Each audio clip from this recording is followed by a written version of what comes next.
ముందు వీడియోలో చెప్పాను కదా! రీల్స్ చేయడానికెళ్తే ఒక టెంపుల్ కనిపించిందనేసి. సో, ఆ టెంపుల్ ఇదే అనమాట. ఇదొచ్చేసి కాసిరెడ్డి నాయన్ టెంపుల్ అంట. సో, మేమెళ్ళేసరికి క్లోజ్ చేసిందనమాట. మేమింక వచ్చేసాము. ఎందుకంటే అక్కడ ఎవరు లేరనమాట. ఆఫ్టర్‌నూన్ అయింది కదా! సో, క్లోజ్ చేసేసారు. ఇంక అక్కడి నుంచయితే వచ్చేసామనమాట. ఇదొచ్చేసి కింద హోబిలంలో స్టాచ్యూ భలే ఉంది కదా! ఇదంతా కొత్తగా కడుతున్నారనమాట.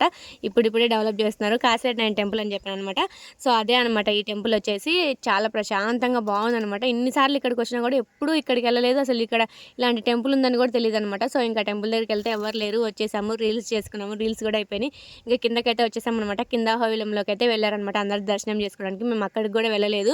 సో, వెళ్ళకూడదన్నారు కదా! ఇంక అందుకనేసి వెళ్ళలేదనమాట. ఇంక ఇక్కడికొచ్చేసి కింద పాపకి బ్యాంగిల్స్ ఏమైనా చూద్దామని వెళ్తే అక్కడ లేవనమాట. వాళ్ళని అడిగితే మనం వేసుకుంటాం కదా! మట్టి బ్యాంగిల్స్ అట్లాంటివి చూపిచ్చారు. లేవన్నారనమాట. సో, అందరూ అక్కడ పిల్లలే ఉన్నారు. ఇంక లేవనేసరికి బయటకైతే వచ్చాననమాట. వాళ్ళుండేసి అవెవరు ఏసుకోవట్లేదక్క. ఇప్పుడు అందరూ ఇవే ఏసుకుంటున్నారక్క అని చెప్తున్నారనమాట. పిల్లలైనా భలే తెలివిగా ఉన్నారక్కడ అనిపించింది నాకు. సో, ఇంక అక్కడ ఏం తీసుకోలేదు. వచ్చేసామనమాట. వీడియో నచ్చితే లైక్ చేయండి. అలాగే మన ఛానల్ ఎవరైనా కొత్తగా చూస్తే సబ్స్క్రైబ్ చేసుకోండి. Bye guys.